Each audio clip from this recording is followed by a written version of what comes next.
For me talaga, and I think a lot of people will agree with me, important talaga ang customer service eh. And then of course, to be seen talaga also online and to always be consistent. Pero customer service talaga number one para mas bumalik-balik sila. Welcome to Out of the Oven, where Filipino entrepreneurs share their journey. I'm Grace Parazo, founder of the Daily Academy. You'll hear from our students, instructors, and inspiring guests to help you grow, not just in business, but in real life. Because if they can do it, so can you.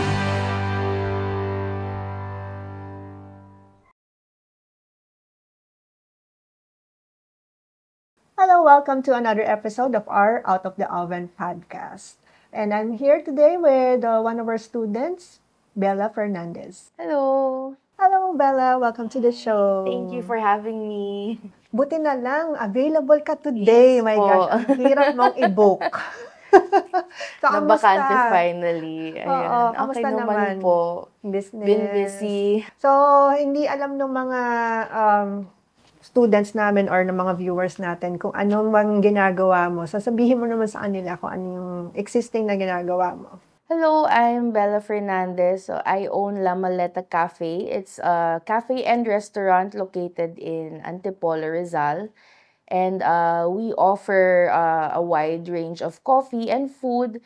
And when you visit our shop, gusto namin na meron kayong safe space to tambay, to feel comfortable in while enjoying a good meal and a good drink. You know, I've been there sa cafe nila and ang sarap ng food, promise. Thank you. So, bago itong La Maleta Cafe, ano nga ba yung ginagawa mo before? Actually, yung course ko medyo malayo from what I'm doing now. I took up forestry in college, pero I didn't finish that kasi di talaga Grabe, forestry. Okay. Masyado From forestry, forestry naging to dito food, o, diba? Okay. Ayun. Sige. And then, but I decided forestry wasn't for me talaga. So, but I've been selling na talaga online. I started with pastries talaga. When I decided nga ayoko na mag-forestry, I took a break muna pero still sold online. And then, now, I'm taking up associate in arts. So, completely online lang siya na class. So, pinagsasabay ko na siya with the cafe. So, kaya naman na. Alam ko, nag-web dev ka pa eh. Nag-web dev din ako. So, ayun, before din na nag-web dev ako for a year. And then, while habang ginagawa yung cafe, medyo nag-web dev ako while waiting for the cafe to open up kasi habang walang ginagawa pa masyado. Ayun. Okay. So, forestry, tapos nag-web dev, and then itong sa food. You look so young, no, to own a cafe. Ilan taon ka na ba? 29 na po ako. 29. Okay. Pero ngayon, nag-aaral ka pa rin doon sa Associate in Arts. Bago mag-La Maleta, ano ba yung naging experience mo before? Why did you decided to put up your own cafe?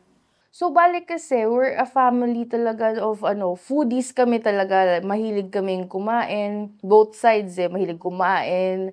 Mahilig to try new flavors, new drinks, mga ganyan. From there, natuwa talaga ako magluto to invent, not invent, to experiment on things, diba? Lalo na desserts kasi doon ako nag-start eh. And then, heavily influenced na rin siguro by sa mom side ko kasi yung family din nila may restaurant in Puerto na matagal na. So, from there, yun, para siguro Lola yun. mo? Opo, my Lola. grandparents, lola and lola ko po. So, ayun. So, sino nagturo sa'yo talaga na na magluto? Yung mom ko talaga nagturo sa akin and I remember yung pinakauna kong niluto on my own was pancit canton. Bata pa kami ng kapatid ko noon mga I think grade 3, 4, mga ganon. Anyway, so after school, lagi kaming nagpapaluto ng snack, pancit canton. And my mom Hindi was... yan yung instant. Yeah, yung instant. Or instant. Pero, Okay. and my mom was like, paluto kayo ng paluto, kayo kaya magluto. So, parang from there, and then, hindi ko alam, parang bigla na lang din lumakas loob ko magluto na kung ano-ano. Parang feeling mo, ang galing-galing mo Di na, ba? Parang, nakaluto ka ng wow, pancit nakaluto ang canton. pancit canton. Oh my God. So, yun yung favorite mo. Toyo mansi ba yan? Opo, pero ngayon hindi nagsawa na ako. Kakapansit canton na naman. Okay. So, aside from pancit canton, ano pa yung tinuro ng mommy mo? Slowly natuto na akong yung mga lutong bahay muna. So, of course, basic kung paano magluto ng itlog, fried, boiled, soft-boiled, So, yung lahat pancit na. canton, mga ilang taong ka nun? Parang mga 9, 10, mga ganun, di ba? Medyo late naman nag-start magluto. Feeling ko dapat parang mga 5 marunong. Grabe. Yan. Oo. And then, ano bang next? So, Yung hindi instant. Yung Ano hindi yung unang-una instant. na hindi instant?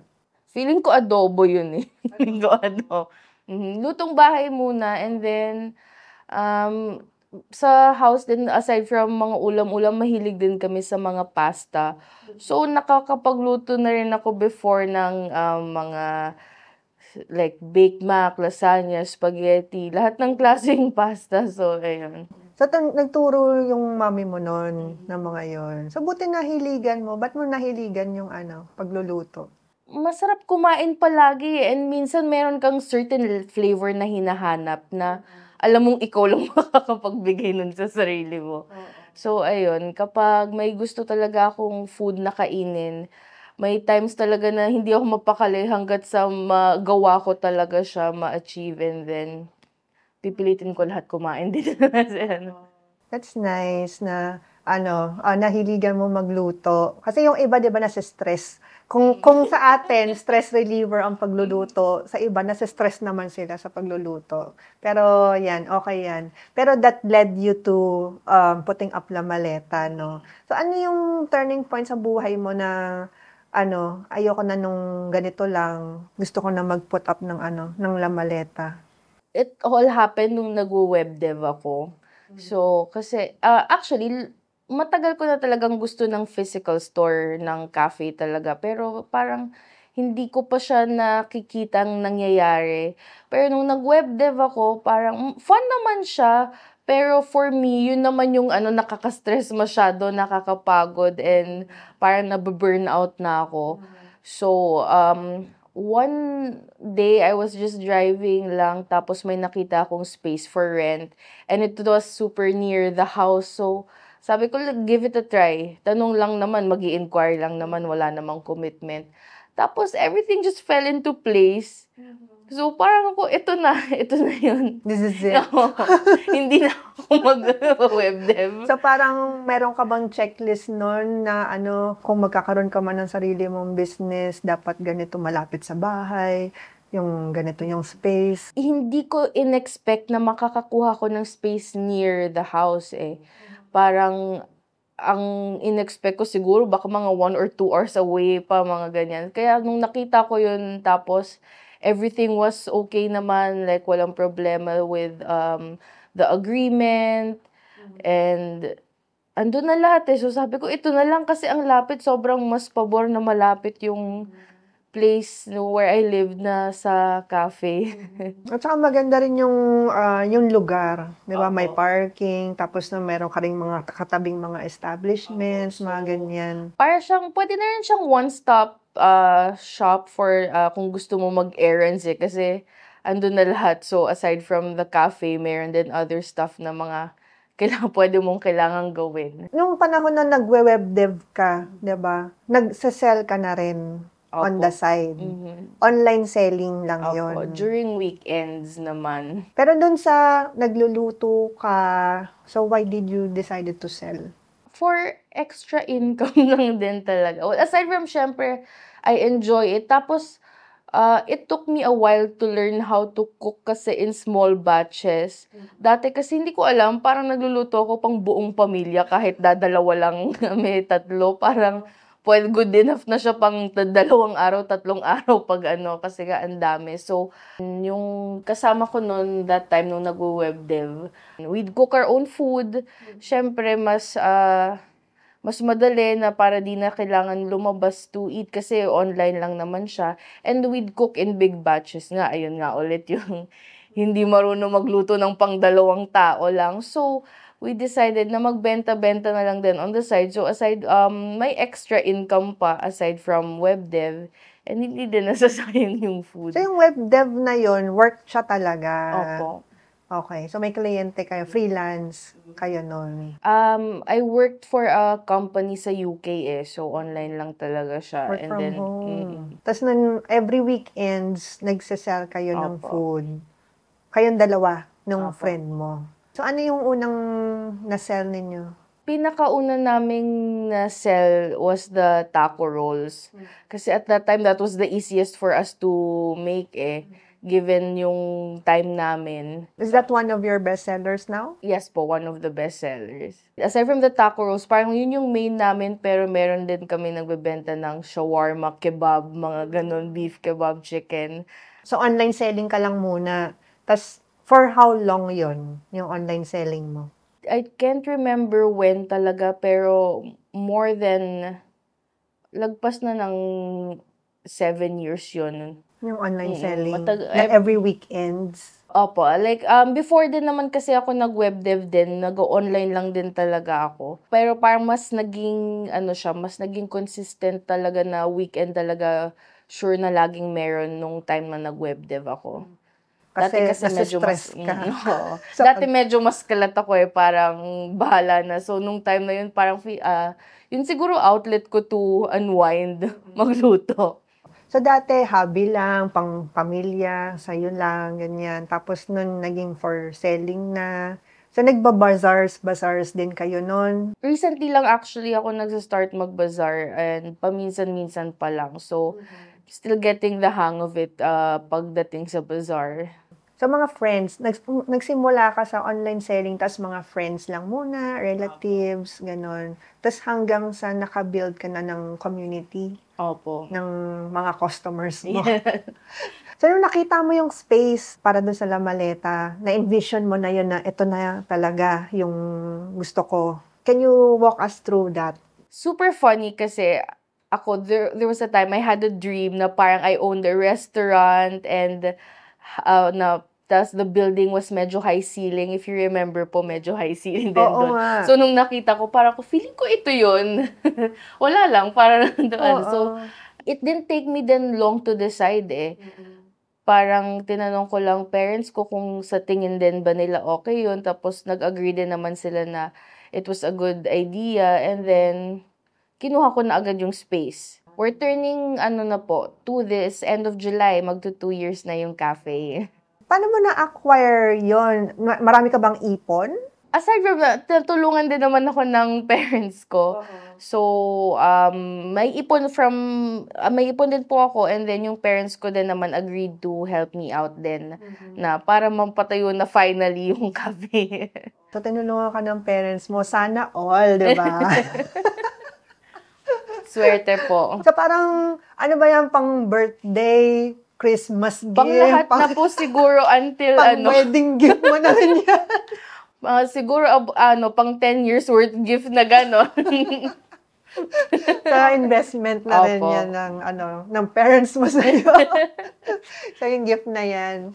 Hey, if you're feeling inspired by this episode and you're thinking, maybe I can do this too, I've got something for you. We have free baking and cooking classes waiting for you right now at the Bailiwick Academy. They're a great way to get started, explore, and build your skills.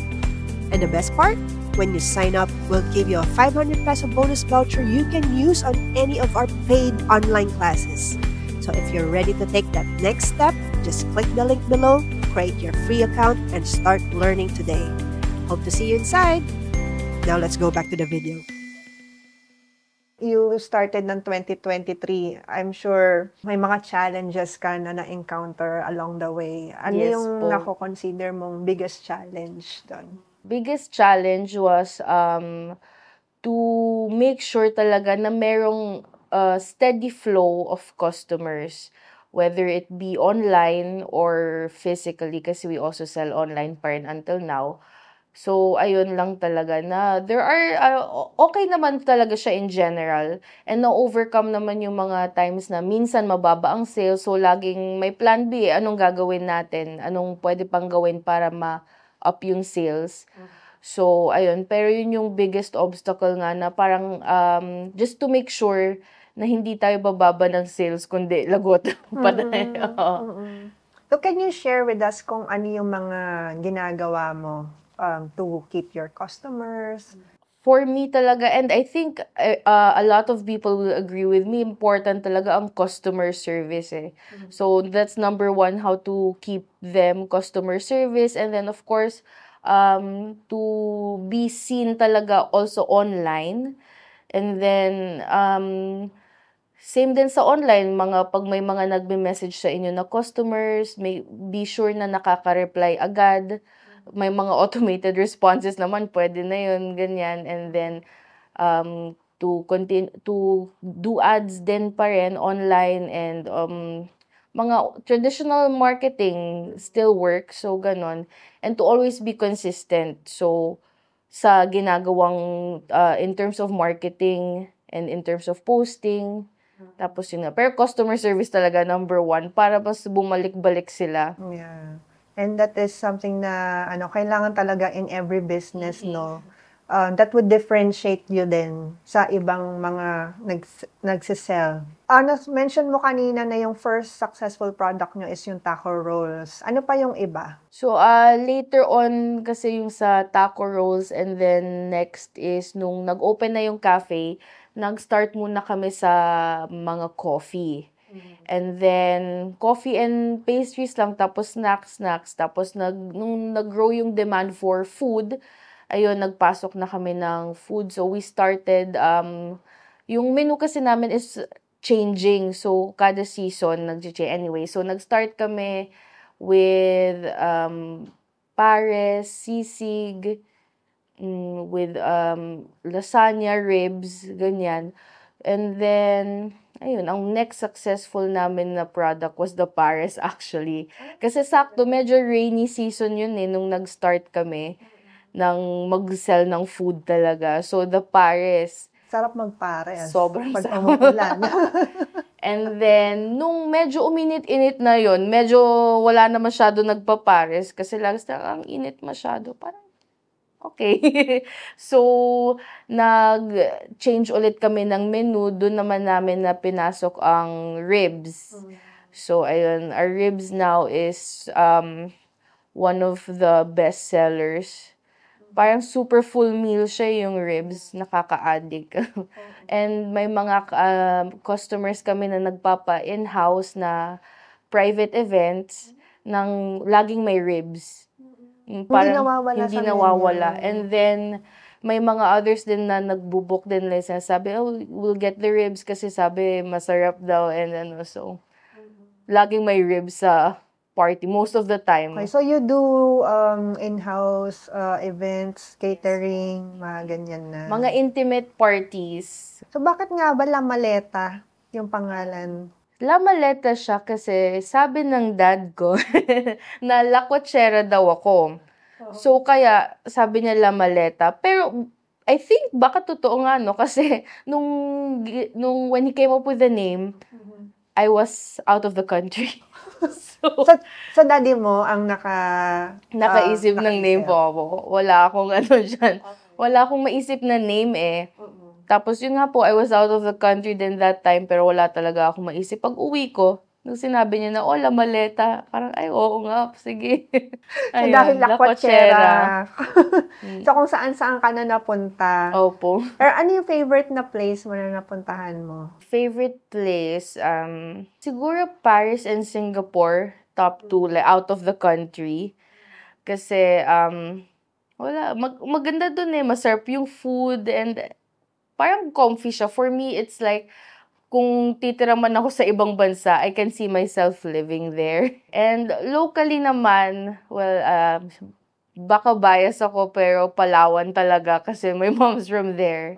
So, ayun. So, gusto mo yung mga chill lang na mga na mga Mga places. chill, laid back No? lang. Oo. How did the Bailiwick Academy help you naman sa sa business mo? Madami akong recipes from Bailiwick Academy na nilalagay ko sa cafe and then kasama din yun sa rotation eh. So, yung ribs po, number 1, the ribs, the lasagna, pandesal. You got those sa Bailiwick? Yung pandesal namin, grabe, kahit gabi, may umu-order pa rin umaga hanggang gabi. Opo. Minsan, day before, kasi we make small batches lang ng pandesal eh. So, minsan day before, pinapa-reserve na nila kasi nauubos eh. And then, also our lasagna. Then, and of course, the pares. Yeah. Ang dami po actually yung pares eh. din, Yung pares. galing din sa Bailiwick.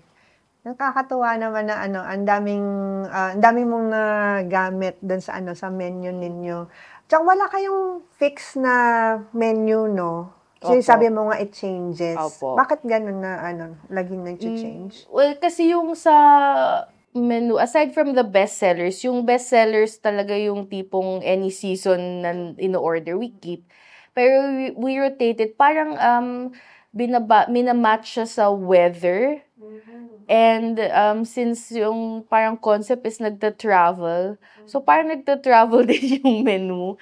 Parang yung you get to explore different flavors. And sa Bailiwick, may wide range naman siya ng cuisine sa mga recipes. So talagang may incorporate namin yung theme na iba-iba and from different parts of the world na menu. So, sakto dun sa branding mo Super na maleta. Parang around the world. You slowly incorporate yung mga iba't ibang flavors. Pero nandiyan pa rin yung mga bestsellers. And that's also one way to check din kung ano yung gusto talaga ng tao, di ba? Actually. So, kung ano yung gusto ng tao, yun yung kinikip nyo as bestsellers. Ano naman yung mga practices na ginagawa mo dyan sa business? Nung nag-start ka ba, alam mo na talaga kung paano siya i-run? Actually, malakas lang talaga loob kasi wala akong idea. So, when I already got the space, habang nire-renovate siya, saka pa lang ako nag-take ng mga short courses, ng cafe management, restaurant management ka. Para ako nag-crash course. And then, sakto may mga kakilala kami na iilan din naman who works in the industry din na who give advice. Buti na lang. So, ayun, parang along the way lang talaga ako natuto. Hindi siya yung pagka-open, alam ko na ganito lahat gagawin.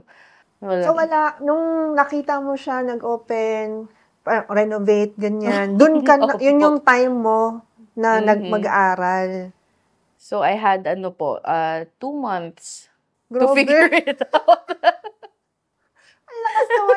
Lakas naman ng loob mo nun. Feeling ko yung lakas ng loob ko nakuha ko kasi ang lapit ka sa bahay. Okay, kaya to. Opo. So, wala ka talagang plano nung kung paano siya patatakbuhin.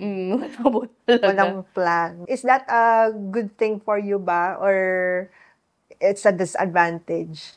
Well, I think it's a little bit of both. Kasi, imagine yung daming sleepless nights trying to figure out kasi nga hindi mo inalam muna.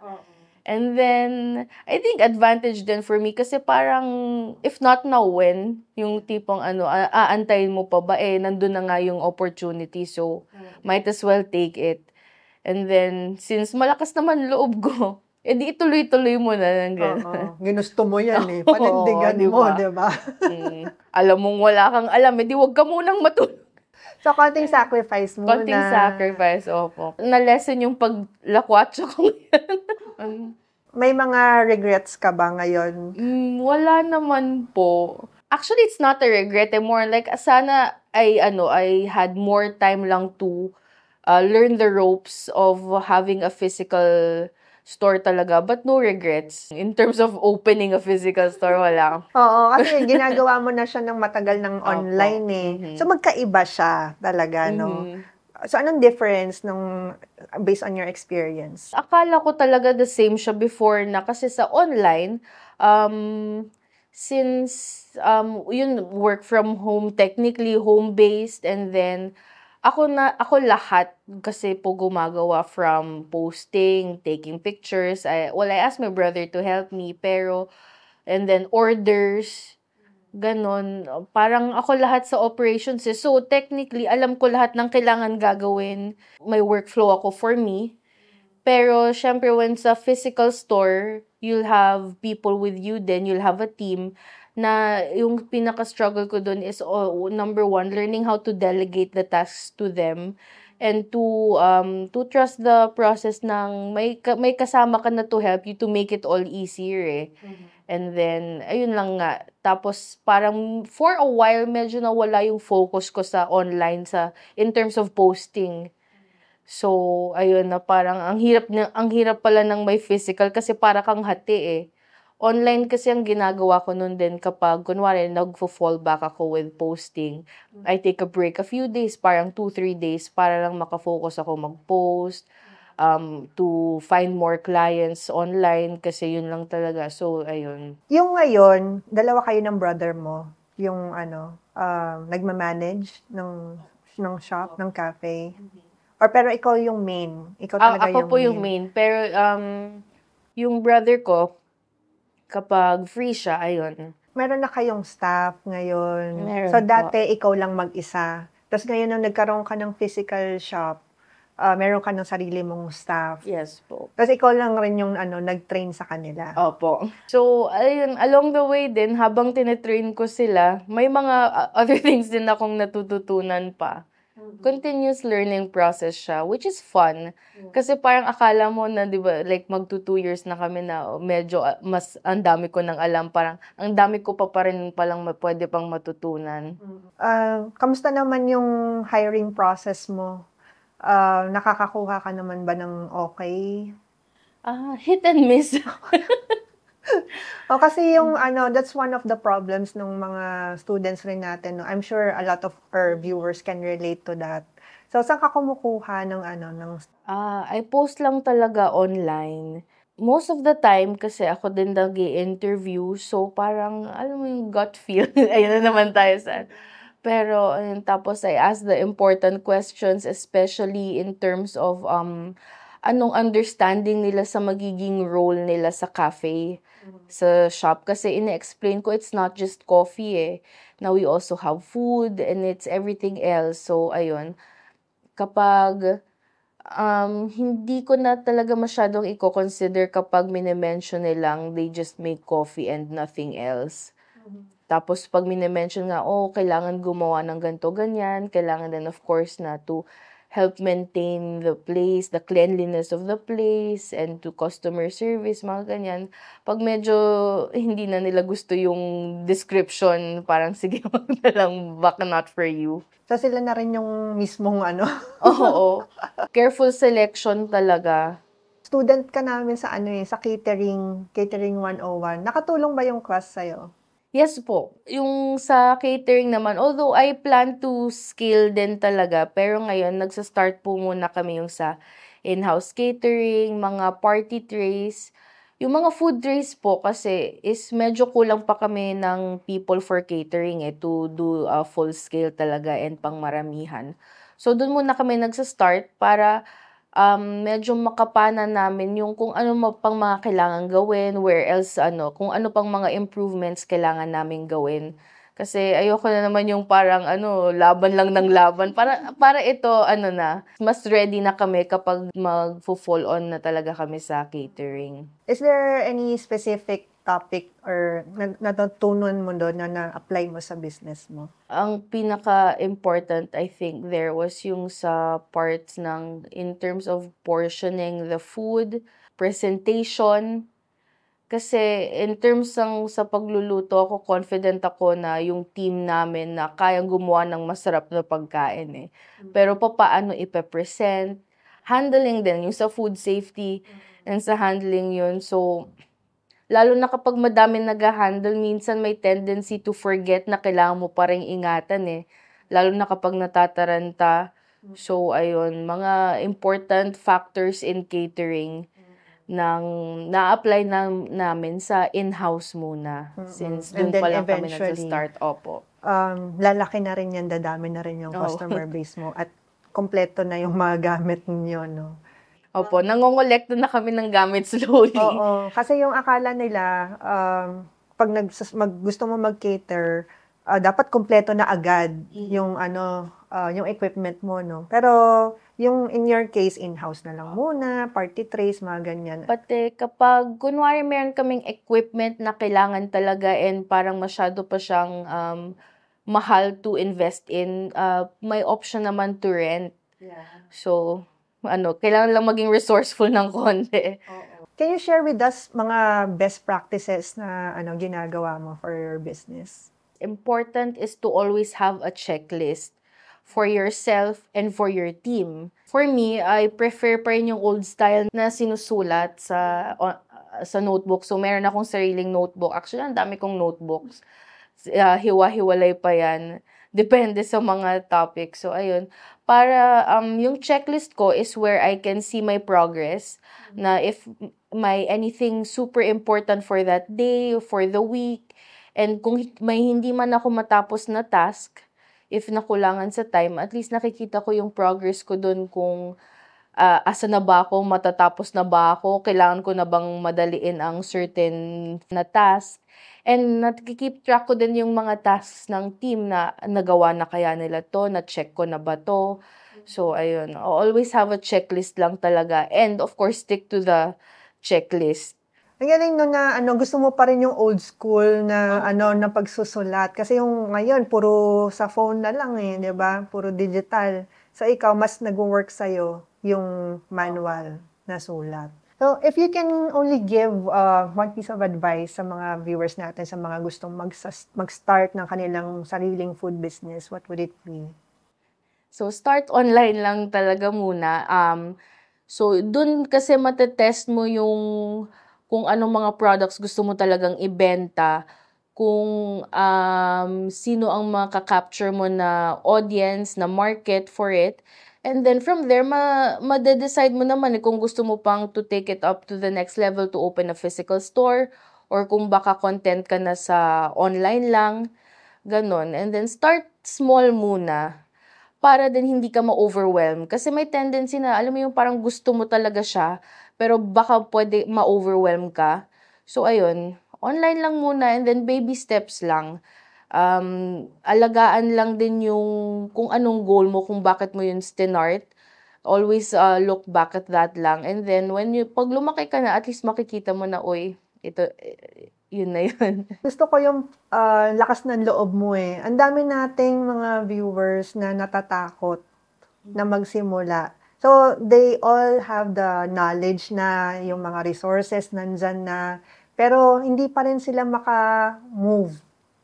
Nagsistay pa lang rin sila doon. So, anong advice mo sa ganun?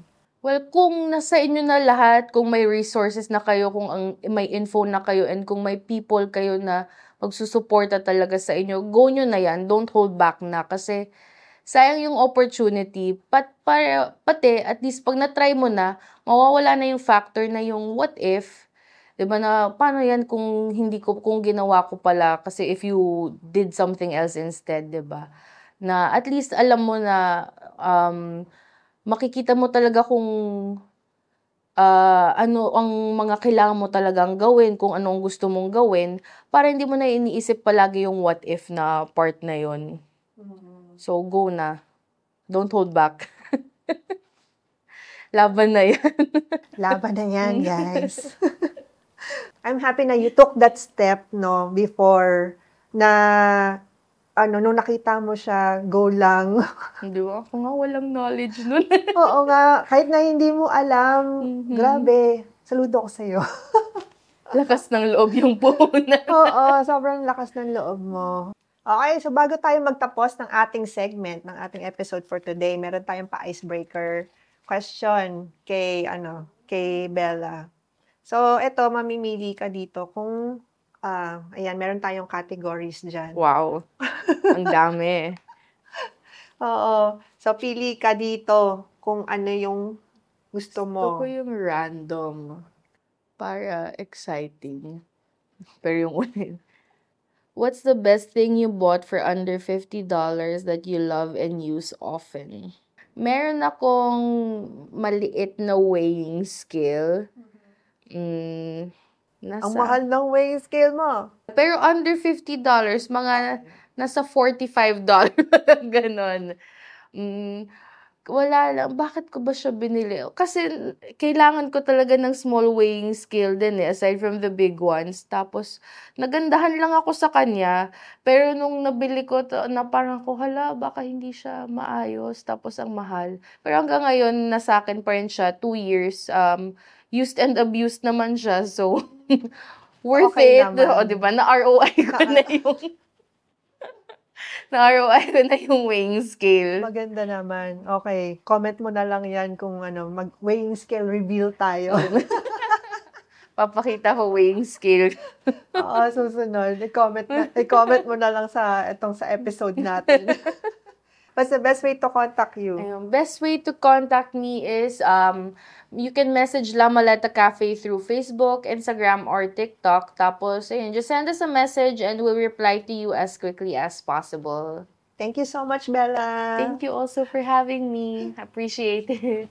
Yan, see you next time, guys. Bye! That's it for today's episode of Out of the Oven. I hope you found inspiration in our guest story and pick up something you can apply to your own food journey. At the Bailiwick Academy, we believe that passion, when nurtured, can become a source of confidence, income, and freedom. And if our guests did it, you can too.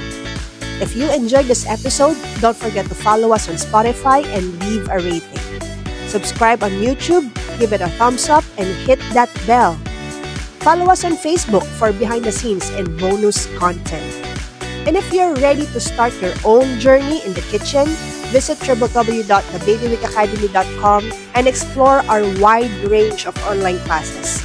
Until next time, keep baking, keep believing, and remember, great things happen when you step out of the oven.